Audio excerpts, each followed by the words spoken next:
Thanks for coming on the show. Absolutely. Thanks for having us. Yeah. Yeah. Are you on tour right now? Are you on the road? Yes, we are. So today's our first day off, and like we have had 6 shows straight. So Wow. like perfect timing, but that's where we like popped in the van, and Emma, our merch person, was like, oh, this is a perfect place to stop for this, and we'll have strong Wi-Fi and all that. So Nice. And they're totally cool with you just chilling in there? they seem to be. Yeah, Mine. we have We're gonna get salads kind later. of an audience, but Yeah. it's all right. Nice. Nice. Yeah. I mean, I think anything goes these days. Like we can kind of get away with anything. For sure. Just gotta be polite. Awesome. I was reading your bio and I got really excited because I was like, okay, Tori Amos got that. Wait, you guys do a Slipknot cover? Like I'm into very heavy metal. You probably see some of it behind me, but that made me very happy. I love Slipknot. Oh, cool. Oh, same. We were having so much fun. We're playing it on this tour and it's going off. It's a blast. It is Really? Yeah, Yeah. it's so fun to play. How does that work? Like they just give you permission? You just do it because there's been enough years, or We can just do it. Yeah, you can Nice. just do it. When you record it and release it, there's like a little bit of a process. Like they get royalties and stuff like that. So they have it all worked out in the system. So you can just anyone go can for it. cover it, and they still get their songwriting and all Yeah. of that. So right on. Do you have someone in your band that does the drum, the big like keg? No, but our guy that we've been that has been on this tour with us, he's been doing a water spit, which I have never had a drummer do before. So when the chorus kicks in, he goes, I push my fingers into and then he spits the water way up in the air. In the beginning, like this mess. in the first few shows, I'm like, man, why am I getting wet? What is this? Yeah. And then he's like, yeah, man, you like my water spit? I was like, oh, I'm being spit on. Cool. Thank you. Rock and roll. Now that you know what it is, how do you like keep a straight face? You're like, oh, here comes shit. I saw it on video and it looked hella cool. So. Yeah, I didn't even realize that's what he was doing until last night. I thought he was just pouring it on a cymbal or something. Now that you know, are you going to be able to just smile and take it? Honestly, we're in such living tight quarters. We're like, I don't even care. Yeah, it is what it is. As long as it's not intentionally thrown in my face, I'm cool with it. Yeah. I mean, it's all fun and it's heavy metal. Like at least Slipknot is. You got to press the envelope a little bit for it to be considered some type of metal. You got to go against the grain. Exactly. Yes. Yeah. So it's working on. Awesome. Sure. And how has it been? So you're not just touring this month, but although I know specifically for Recovery Month, you're a lot putting out there for awareness. You continue your tour after September, I'm assuming. Yes. So this particular tour started September 6th, 7th, and it goes until October 6th. Oh, so nice. We'll end up in Flint, Michigan for the last show at the Machine Shop. Yes. Oh, wow. So about that. We haven't played there yet. So sold out show. Should be dope. Awesome. And is that a venue like Flint, the Machine Shop? Yeah, it's like it's kind of a legendary sort of rock venue. So we're kind of excited about it. Awesome. What made you want to do this as a mission, awareness of addiction and overcoming addiction? What put you guys on that path? Well, we've done it. Yeah, my like personal experience, and it's sort of been like a journey. Like I've actually been sober for 11 years, just August 12th. But it was just like really in the past, thank you. In the past like few years that I sort of realized like that's actually something to be really proud of. Yeah. And that's not, and that is something that I feel very fortunate that I was able to do, because not everybody can, and not everybody is in that place yet, or was able to be. So like I kind of embraced it, and then obviously as a musician, all of your deepest, darkest stuff comes out in the music. At least for me, it does. And so, we wrote Sleepwalker, which was like about addiction. And then when we went on our very first tour, which was just in this past spring, sharing it on stage with the fans and then connecting with them, it was like a light went off to realize that like, okay, other people do relate to this experience. So many people are either struggling with addiction or have friends and family who are, And so this is something that we can heal through, like together through the music. This is a way for us to connect this way and to like help other people. It helps me with my healing. It's like, I was just blown away at like the impact and just like how many people could relate to it. So it just like made me realize that like, okay, my darkest hours, you know, when I was in the depths of my addiction, like I can make something good come from that. I can use that to do something to help people. Like it gives purpose to my pain. All those years that You felt know, wasted. like, yeah, like it's wonderful that I'm still alive. I don't take that for granted. I'm so thankful to still be alive and to be able to continue to do my life, but like to be able to take what was so horrible for so many years and turn that into something positive is like, I'm just really thankful for that. Yeah, well, I think you hit the nail on the head. I mean, the same thing happens to me if I tell anybody, you know, what I do. Everybody has either been through addiction, they've lost somebody to addiction, they know somebody that's struggling. Like there is nobody, literally nobody that I've ran into in all this time that is like, oh, wow, I don't know anything about that. Like everybody has some sort of connection to it. And I really feel like we are fortunate because there's so much awareness right now about mental health and other things that the stigma that used to be attached to being a former drug addict or that sort of thing, it's kind of melted away. Like not that it's a badge of honor, but people recognize like what it takes to overcome it. And I think it's become more acceptable as far as like appreciating what you go through, the journey that you go through in order to overcome addiction. Like I don't get weird or bad feelings from people ever about it. Like, oh, one of those. It just doesn't exist like it used to. Yes, I feel so thankful for that as well. Like that's amazing. That's such a good step forward in this world. You know? Well, it is. And I think a lot of that, it's interesting because like I've replayed this in my head. So like the AANA philosophy is you protect your anonymity, right? Which is great. Like you want people to get sober without feeling, you know, like they're going to be blasted in public over it. But I think it almost went to the edge where now it's like, it was almost like a dark secret that was sort of being hidden. And now we're sort of moving more into more people that are sharing their stories publicly as offering like more hope because it's not like kept in the closet anymore, like the secret little shameful thing. It's now very open and honest, and people have not only is it more like acceptable, but there's more accountability there. If you're a beacon of like, I am your sober person, then it's almost like this like expectation to continue that, which is not a bad thing. You know, it's that accountability. Right. Absolutely. Yeah. Awesome. And like, I went public with my sobriety on my 10-year anniversary. So it wasn't just this past August, it was the previous August.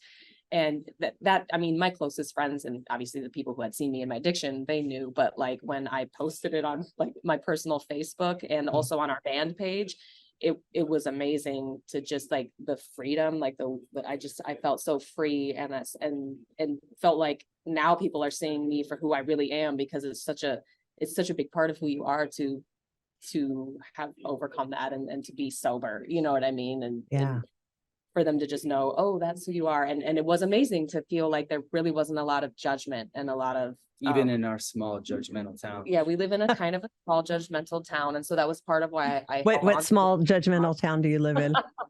Shout out to Milan. Love you guys. Yeah, sorry. I didn't mean to throw y'all under the bus. Milan, Ohio. Milan, Ohio. I mean, there's literally Ohio, gotcha. 800 people that live in our little town. So, you so know, she stands out much with her pink hair and even my hair. Yeah, we're already a little kind of hard to understand, but I actually feel like people sort of understood us a little bit more after that. It was like, oh, okay, you Felt know, more accepted after you came out with it. Yeah, 100%. So I highly recommend it. Yeah, it was green. Yes, for sure. That's awesome. And do you find it difficult because, you know, I've been to probably, not kidding, 500 concerts, been backstage to many, met a lot of rock stars. That lifestyle, it's just so inundated with drugs and alcohol. Do you find it difficult to be in this profession and surrounded by that, but maintain your sobriety? So I feel like the reason for me that it's been an okay transition is because before we were like full-time musicians, we were in the restaurant industry and like bar, and I was literally bartending. I mean, we would have crazy weekends where I was like drenched in tequila and I was sober. But that was so much harder because I felt like I was actually enabling people and I was like part of the problem for them. And I was around, people that I wish I was helping rather than hurting. And so that was really rough. So I had to get away from that.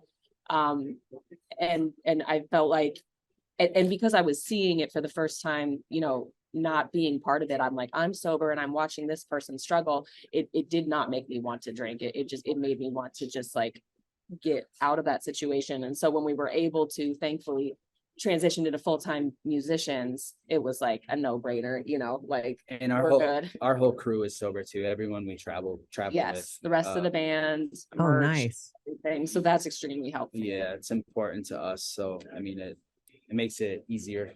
Yes, for sure. Well, especially because when you talk about you guys living in close quarters and traveling together, like it would be, I imagine, difficult to be with somebody who wasn't on the same page in regards to that and Right. sneaking off or doing shit they shouldn't be doing. Like that would be hard to live with in such small confinement. Like that's your community. Yeah, Right. and it's very hard work too. So it would definitely be throwing things off. Yeah, like drugs and alcohol do. It makes you not doing your best and not being on top of your game and being late and all that stuff. And we can't handle that. So We're very punctual. We're a very punctual band. Which is not very rock and roll. No, I'm kidding. It's pretty right on, especially the bigger the venue, like the more the right on. I think the worst I ever saw was like way back in the day, Guns N' Roses. Like Axl showed up late. They came on like an hour and a half late and they got booed, and then Axl got pissed and he walked off, and we're like, wait a minute, you were the one that was late and now you're gonna leave early because we're booing you. Damn it. He's a huge Guns N' Roses fan. Axl, nice. Yes, little late. Yeah, are we allowed to swear? I mean, I wouldn't go out of your way to say it, but if it comes out, I'm totally okay with it. It almost came out. I just don't go out of your way. Hey, we're talking about Guns N' Roses. I mean, I feel like there's like an expectation of some swearing in here. Yeah, just a little bit. Yeah. In fact, I'm getting ready to see them. They're headlining the Aftershock, which is out here in Sacramento. It's like a 4-day metal concert. So they're headlining one of the lights. So I'm really excited to see them again. Oh, fun. So I saw them at Louder Than Life right before COVID. I can't remember what year it was. Yeah. But it was so awesome. So you're in Sacramento. We love Sacramento. We played in Roseville. The Goldfield Trading Post on the last tour, and it was nice. Literally like one of the highlights of our lives. Like it was so fun. Wow, that's amazing, because that's like a tiny town, a tiny venue. That's to be a highlight for you. That's huge. Yeah, the crowd was just with it. Yeah, great energy. I love that. Yeah. So who's the biggest person you've been on tour with that you were like, I'm kind of like fanboy girling, but at the same time, like I got to be professional because we're in this together? I'm going to say Paris. We weren't on tour with Paris, but we opened for Paris once. Yes. And also Jewel. Jewel was a really big one for me. I was a huge Jewel fan. I still am, but like, especially as a little girl, like 11 years old, like when you first start to like become obsessed with music. Yes, mine was Madonna, but yes, yours was Jewel. Yes, Madonna as well. I would love to open for her. So that was really, really cool. But it was like kind of like a big event thing. And so like we didn't really get to interact too much, but she did let us have some of her tiramisu from catering. Nice. You're like, I don't know if to eat this or to save this. This is so cool. No, I think Heather had a piece of salmon too. Yes. Yep. Our drummer had some of Jules' salmon. That's awesome. Dude, her story's amazing. Like, talk about stories of overcoming and what she overcame to be where she's at. I love stories like that. Absolutely. She's awesome. Yeah. So then what happens after this tour? You go back to writing or recording? How does that work for you? So we have, we'll have another couple of gigs like here and there throughout October. We're gonna release the Duality cover, the Slipknot cover, right around Halloween, because it's a little creepy. Perfect. And then we have a bunch of music that is unreleased right now. It's like actually pretty much every song we're playing in our set on tour is unreleased stuff. So it's like they're all in like different various stages of like demo or finished or whatever. So we're gonna kind of try to get that together and start kind of a release plan, and then hopefully jump on another tour in the spring. We're just not really sure what yet. Yeah, but definitely probably I would imagine easier to tour in the spring than like, especially where you're at in like Ohio and, cruising through those states in the middle of winter is probably not super easy. No, yeah, we've been really lucky so far this year where like it's been really like pretty much perfect and beautiful every single day. It's only rained on us Yeah. a couple times. We've been super lucky with weather. Yeah. And with Hook Like Helen, with this project, we're very new to touring. We've done some DIY, do it yourself DIY. stuff before in the past. But for what we're doing now, we haven't had a lot of bad weather winter stuff. So we'll just skip it this year. Yeah, I think you're going to be fine through September. It's good, even into October. Yes. Totally. Let's go with it. So, and if this is too personal, like just let me know. But because this is, it can be a recovery podcast, and we're going to push this out to bring awareness to Recovery Month, which means it'll probably go out next Tuesday. Can you tell us the story of what put you in the spot to have to overcome an addiction? Like what led to what you're doing now? Oh yeah, absolutely. So I was an alcoholic for 7 years. And I was in a place where I just did not love myself at all. And I was kind of ready to die, honestly. I thought I was going to, and then I got pregnant. He got me pregnant. And A blessing. Yeah, I did that. for me, he did. Good job. High five.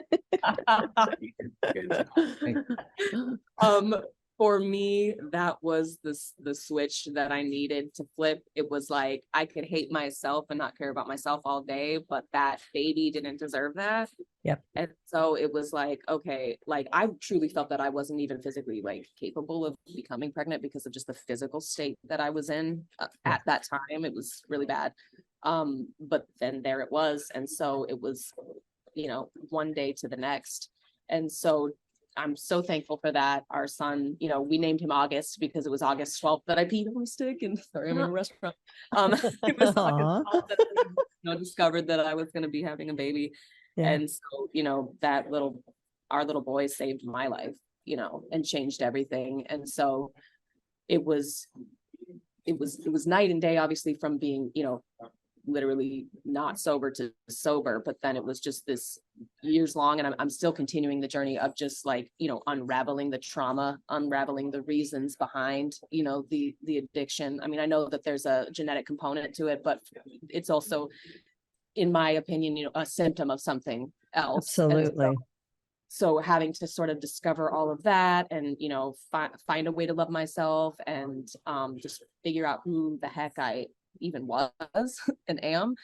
It's just been, a journey, and the music has been like such a huge part of it, and getting to connect with others who also, like you said, I mean, it's everybody, when we talk about it, it's everybody. Yeah. Just been amazing. So. Yeah, well, it's interesting. And I'm glad you highlighted, because I think when people think addiction, they automatically assume like, oh, well, fentanyl, cocaine, like all that stuff that's, killing people, that's noteworthy. But like what I found, especially in the last few years, our number one demographic, and it's jumped from 2019. It was 49% of the people coming into our program were there for alcohol. 51% was combined everything else. Fast forward 2.5 years. So as of June 30th, our last time I took our demographic, we're now up to 69% are there for alcohol. And it's really the silent kind of killer, because it is so socially acceptable. It was considered, what was that, necessary during the pandemic. And it's astounding to me. And people don't associate struggling with addiction with alcohol, like with somebody your age or your demographic, like, oh, no, they're not going to have to worry about that till they're like mid, 50s at least. Like, this is not like something, but it is so highly addicted. It is so highly acceptable. But we're also just seeing the depths that people are drinking, like just this year alone. And this has never happened in our history. We've had 7 people try to come in and check in just to do treatment. And we had to turn them away to the hospital to almost, some of them were put into medically induced comas to safely detox them from the amount of alcohol that they were doing. It was in such high amounts, hallucinations, like just so unsafe. Like, it's crazy how bad it's gotten. And not a lot of people want to talk about it because it's almost like that silent, like, we're just not going to acknowledge that. Let's focus on these more important things like fentanyl, which is obviously deadly. And you're right, one pill could kill you right away, but this alcohol is insidious. Yes, I couldn't agree with you more. I feel exactly that same way. And that's like why I felt like, I keep it pretty like vague on stage, but when I speak to people in person, I let them know, because a lot of times people are in denial about it for way longer because of these factors, of just thinking, well, it's not really a problem and, it's okay. And it does make it harder to heal from it as well because it's around us. Yeah, well, and especially in your business, you're sort of being inundated with it every show you go to. You're smelling it. It's around you. It's not like you can just like avoid these areas. Like for, cocaine and fentanyl, it's like, oh, well, avoid those dealers in those bad areas of town. But it's literally, triggers everywhere. Yeah. So you just got to like figure out how to cope and surround yourself with good people. And yeah, well, I would say that's a testimony to you, though, and your strength and your ability to sort of be surrounded by it, but maintain your strength. That's really admirable. You're doing an awesome job. Thank you so much. That takes time too. Yeah. By the way, at least it did. Yeah. For me. Yeah, it was good to kind of reset and. Yeah, it wasn't like you jumped right on tour in the venues like the second you were sober. Like, right. Yeah. Right. Yeah. Yep. A process for sure. Makes you ready. Yes. Well, I mean, I remember even for myself, my first concert sober, I was like so nervous, just because you're so used to not being there sober. And it's almost like you have to relearn how to do things without the substance. And that takes a while, and friends and good people who have your back to help you through those situations.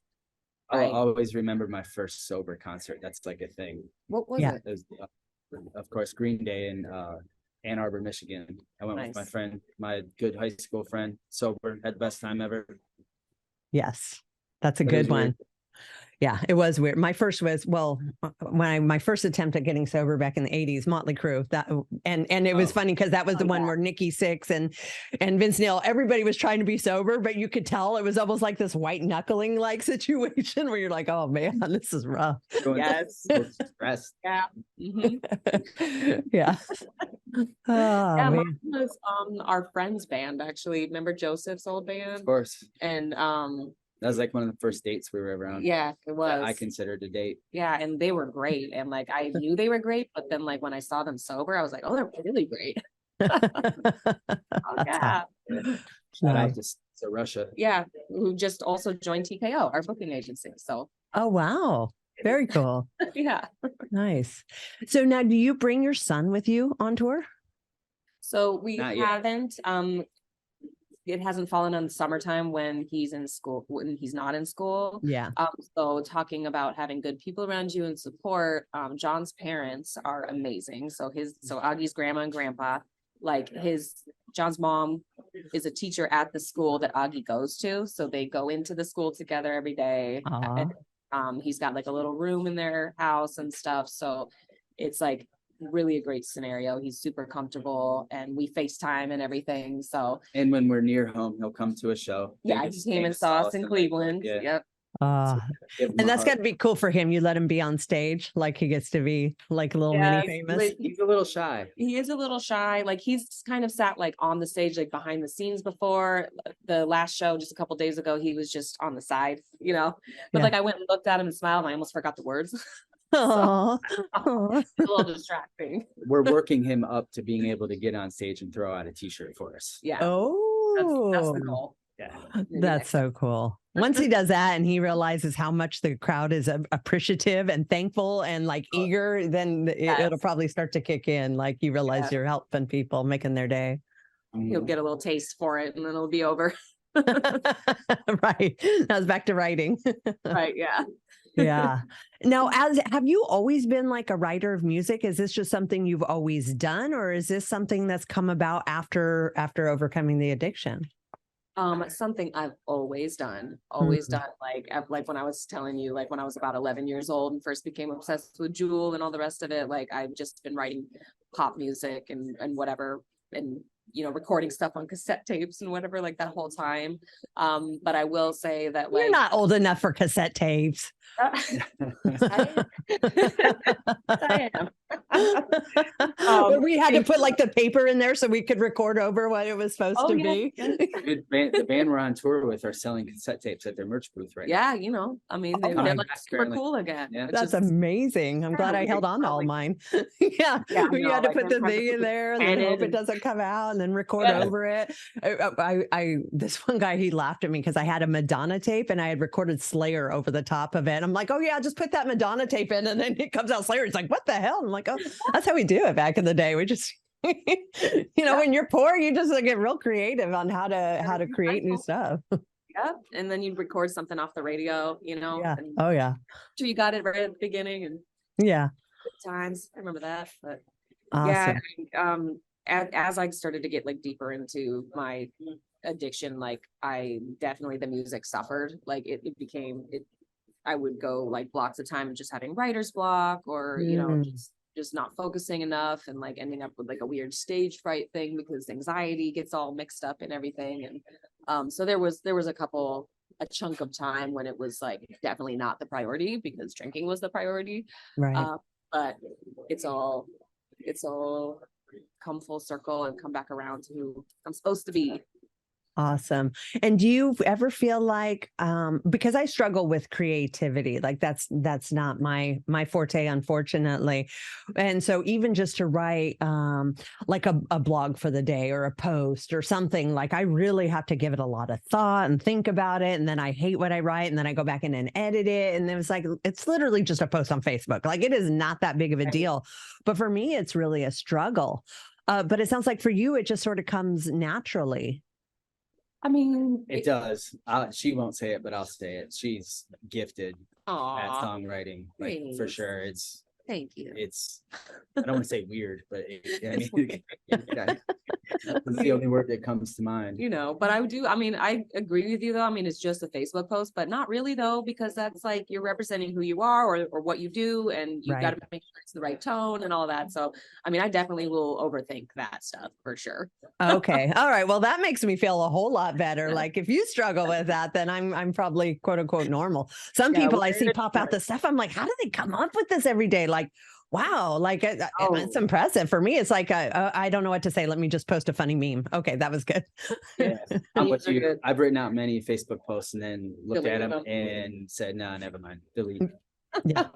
Yeah. It's weird. It's a weird thing. It's like, how am I important enough to say something so like profound, like whatever, it's irrelevant. Yeah. I really overthink myself on that stuff. Same. It's a strange world. Yeah. But you don't find there's a block in that constant creation? Because that's what I'm wondering. Like, when you get through all the material of the addiction and overcoming that, do you run out of material, or it's just never ending for you? I mean, it's like, it's kind of a gift and a curse, because it's like I write from places of like strong negative emotion most of the time. Right. And I am kind of a fountain for that. So, you know what Yeah. I mean? It's just always gonna be there. But again, it's just like with, being able to use, something really terrible, like my years of addiction, for something positive. It's like, okay, so I just maybe have like this natural, disposition of like depression and whatever, but I draw from it, and try to create something beautiful, hopefully, out of something ugly, out of the pain. So We have noticed, and you have noticed, that you do write best when you're sad, unfortunately. Yeah. Unfortunately. Well, it's cathartic, right? Like it's a way to process the pain. Yes. Yeah, absolutely. So, I mean, Mm.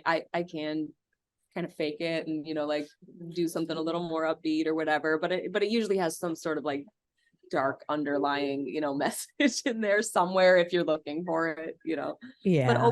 always with hope, like that's the whole point, is that you're coming out the other side of it with something better, Absolutely. Well, and I love your messaging. Because it's interesting because you can tell, oh, that's heroin music. You can tell by like how they talk about this, or that's that kind of music. So the fact that this is your type of music, even subliminally, people are going to hear it. They're going to think about it. They're going to think about the words, and it's going to inspire them to want to go on their own journey of sobriety, because I think you're making it look like pretty cool and fun, not like, white knuckling it. And it's, hard for me to cope in this world if I'm going to stay sober. You normalized like sobriety, so it doesn't look so scary. I love appreciate that. Yeah. Thank you. I mean, when you would see us on stage, one would probably think we weren't sober Because we're just really because crazy. Well, you're showman. Yeah. Yeah. Like over the top, Yeah, but whatever. it just comes out. So it's weird. Yeah, thank you. And I mean, That's nice. God, like life is so much better sober. Like it's not all just white knuckling and you know what I mean? It is. I'm so thankful for every day. Like it is just, it's still life, and there's still struggles, and there's still pain, and there's still all these things, but it's just like there's so many less problems, and I can be proud of myself and not ashamed of myself every day. And it's a beautiful thing. It's awesome. It's worth it.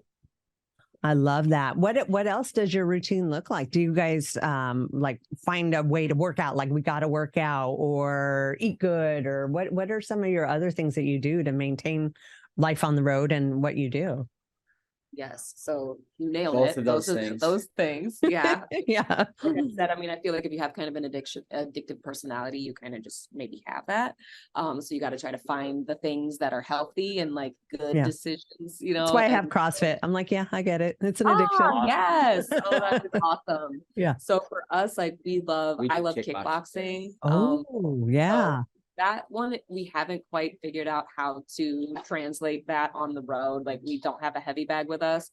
So we just do like the other workout stuff. We've got resistance tubes. Like we actually use our weight bench on stage as like a stage riser. And so we have like the 50-pound weights that hold the weight bench down so that when I jump on it, it doesn't like flip over. Nice. And so wow, you do get wild. I love this. We do get kind of wild. A lot of the venues look at us like we're like, what is wrong with these guys when we walk in with 2 50-pound dumbbells? And then we put them on the stage. But yeah, no one's told us no yet. No, they've been super cool about it. Like like the stage hands will be like kind of curling them backstage. Nice. Nice. I mean, 50 pounds could do some damage. If somebody drop one of those through the floor, like you can definitely do some damage with the 50.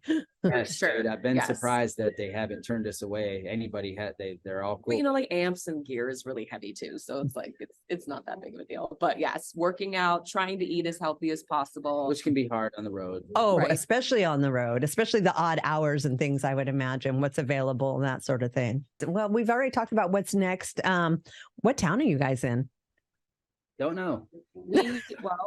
I think we're like in Youngstown, Ohio-ish. Right? Yeah, on the way to Chicago-ish. It's called Joliet. Joliet, Illinois. But last night we were in Pittsburgh and had a blast. It was awesome. Nice.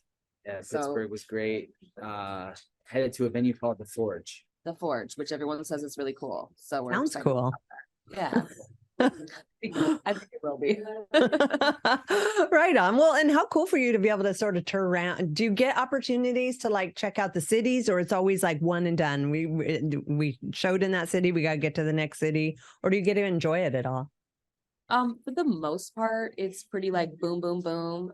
Because we're in a van and because we're just kind of starting out on all of this. So like we take turns driving and stuff. I mean, I don't really, but they don't trust you to drive, or what? Not really. I did it a couple times on the last tour, but it was a little sketchy. So like I'm doing the social media stuff, and I'm overthinking posts the whole time. Dude, that's like a full-time job in itself. Like it is relentless. Like it is exhausting. Like I'll set out on a mission. I'm like, I'm going to post every day for 60 days. And about 2 weeks in, I'm like, God, I just don't know. I don't know what to post anymore. And I feel like I'm getting less engagement by posting posting more because people are like annoyed, and it's such a weird animal. Like it's so different. It so is. It weird. is so weird. Like I finally got to the point where I've started to like not give a hoot. Mhm, You know what I mean? mhm. Like, but it's hard. Like Yeah. you just gotta like, send it. Just gotta post. Don't think about it. Like just let it go. You know.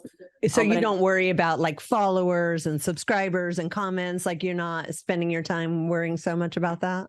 I mean, for a very long time, I was like, especially during the pandemic when there wasn't really much else that Yeah. you could focus on. I mean, of course, we were writing and recording, but like we weren't touring and stuff, and we weren't playing out. So it was kind of like, yeah, that's it. But you know, I feel like we're in a pretty good place now. Like when you're touring, you're able to just kind of connect with people that way, and they just kind of come to you, and you know, it is what it is. If you don't get a whole bunch of engagement on a post, whatever, you know, Yep. we don't claim to be influencers like Social media in that aspect. they do not run the music industry. Right. A lot Yeah. of people like to think that it does, but it doesn't. Yeah, you know, so we're just doing it. Nice. Either Awesome. way, I feel like on this, I think we're gonna have like 2 days off in a row coming up here, like in the Chicago area. So like we'll probably get to maybe have some Chicago style pizza and A Chicago dog. I feel like those are real famous. yeah, Yeah. that sounds pretty good. There's always like a city or two where you do have a couple days off that we can enjoy. But Yeah. it's usually just once or twice throughout a tour. And other than that, it's usually just bam, bam, bam, bam. Yeah. That's awesome. Happen. You still get to see the city and walk around, have coffee, and Yeah, you meet know, some eat people and- food, and like it's still enjoyable, but it's very quick. Yeah. Awesome. Jon, did you overcome addiction as well, or you've just been a support system? I also, And I don't mean just a support system. I mean, have you overcome because that's a lot too. I have overcome alcoholism. Yes. Oh, nice. Yes. I don't have a date or anything because I screwed up a couple times and I haven't really told my story yet because I kind of have to figure out what it even is. Yeah. But I have been here for her and been a support system. And yeah, so yeah, I'm an alcoholic too. Sober now. Life is Like 5 better. years, Like probably. yeah, it's been 5 years. Probably. Congratulations. Thank you very much. When we were on our little break, we were just talking. I was like, so like, when do you feel like you're going to want to tell your story? And he's like, I don't know. Yeah, no, Yeah. and I'm kind of a little bit telling it. yeah, no, I'm happy to talk about it. Because it's true. I mean, I was absolutely a very reckless person when I drank too much. Mm. You know. Yeah. And when you're with another person who's similar, that is just like fire.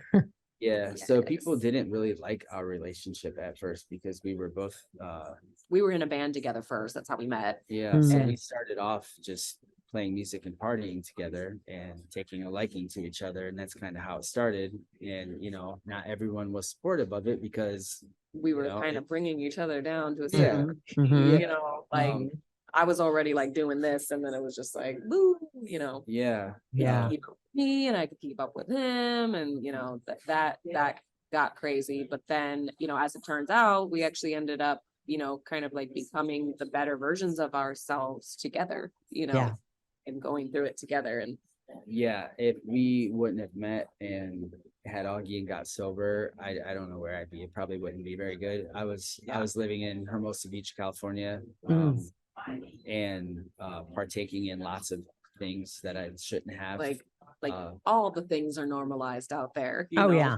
Oh, yeah. All of it's cool. It's Yeah. expected. yeah. Yeah. But yeah, I got through it, and you know, it's way better now. I can wake up in the morning and not feel anxiety about, you know, what the hell did I What do have I last done? night? And like, why am I bleeding? And like, Who did I piss off? Why is there glass outside my door? You Oof. know, that's the kind of guy I am after. Yeah. You don't miss that? And No, then I you're don't. like, let me start drinking so I could just not have to remember all that stuff. Let's just, Exactly. It's like, man, I feel like shit. Let's go drink some more. yeah, No. that's the cure, the hair of the dog, right? Like it's just Right. really so you can forget like all the dumb shit you did.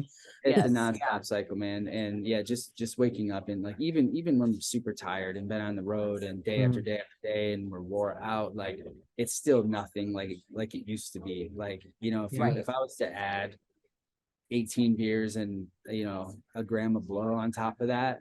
Like, I don't know how I would I honestly don't know how people survive. do it. Right. Like, Well, it's why you I- see so much volatileness, you know, the infighting and the erraticness and the lates and I mean, it's, Right. yeah, but it's interesting because I think it's almost expected. So the fact that you guys are out there not doing that, that's Yeah. pretty cool. we've Thank you. been, everyone's been super respectful of it, you know, when we tell them Nice. we don't, they say it's cool. Well, I think like the members of the crews of the other bands and like the headliners and stuff like appreciate it, Yeah. you know, Oh, because nice. they're like, cool, you guys aren't going to be a problem. You're So- not going to yeah. be crashing your van into ours in the parking A lot. lot of and- times they're relieved when they hear it Yeah. because, like you said, we're gonna be on time. We're gonna show up. We're not gonna, Yeah. you know, break everybody's stuff. You know, Yeah. we're gonna do our job essentially. Yeah. Well, I almost feel like, again, this is a sign of like our times. Like I look at, and, you know, I mentioned I'm into huge heavy metal bands. So they used to be like scrawny, strung out looking, but now I notice how like healthy, like Avenged Sevenfold, right? Like their lead singer, like they're like healthy, like they work out. You could tell they take care of their bodies. They got families. I don't see the same image as I used to, which was the norm for, you know, that kind of music. It seems like Yeah. people are like way more like health minded and that sort of thing, which is really cool and refreshing to see for sure. Yeah, Yes, absolutely. Absolutely. Yeah. Love Which is, like you said, good for you guys. Yeah. Yes. Yeah. No, we appreciate it. I know there's like so many crazy things about this time that we live in, like having to make Facebook posts and whatever, but like there's so much good Yeah. around now too, with just the awareness of your mental health matters, you And, know. Yeah. like, working out was huge for us, I gotta say. Yeah. Like once we started getting into that routine every day, Yeah. like everything, the stress, anxiety of the day, Yeah. her and I, everything we have to, it's just we think more clear and like it's just a really good way to start the day. Like the mind body connection is like so real. Yeah, You totally. know, like just being healthy physically, taking your vitamins, all of that stuff like affects this and affects the panic attacks and all of that so much.